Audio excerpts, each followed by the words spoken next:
ગામના જે ફરિયાદી છે એમના મોટા ભાઈ તથા એમના ભત્રીજા જેમના સંબંધીની દીકરીને આ કામનો આરોપી શંકર ઉર્ફે ચકુ ભગાડી ગયેલ હોય, જે કામે સમાધાનની વાતચીત માટે આ કામના આરોપીઓ ફરિયાદીના મોટા ભાઈ તથા એના ભત્રીજા ઉપર દબાણ કરતા હોય, જે સમાધાનની વાતચીત કરવા આ લોકો ભેગા થયેલ હતા. દરમિયાન ઝઘડો બોલાચાલી થયેલ અને આ કામના આરોપીઓએ ભેગા મળી એક સમ કરી અને આ કામના ફરિયાદીના મોટા ભાઈ તથા એના ભત્રીજા ઉપર લાકડી, છરી તથા ધારિયા વડે જીવલેણ હુમલો કરેલ, જેમાં આ કામના ફરિયાદીના ભત્રીજા રમેશભાઈ ગબાભાઈ નાઓ મરણ પામેલ છે, તેમજ તેમના મોટાભાઈ ગબાભાઈ નાઓને નાની મોટી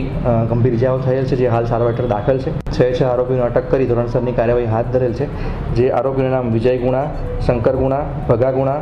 Bhavuben wife of Bhagabhai, Manjuben wife of Vijaybhai તથા સની હસમુખભાઈ નાઓ છે, જેઓ તમામને અટક કરી ધોરણસરની કાર્યવાહી હાથ ધરવામાં આવેલ છે. જે પૈકી 2 આરોપીઓ વિજય ગુણા અને શંકર ગુણા અગાઉ આરોપી તરીકે 302ના ગુનામાં અટક કરવામાં આવેલ હતા.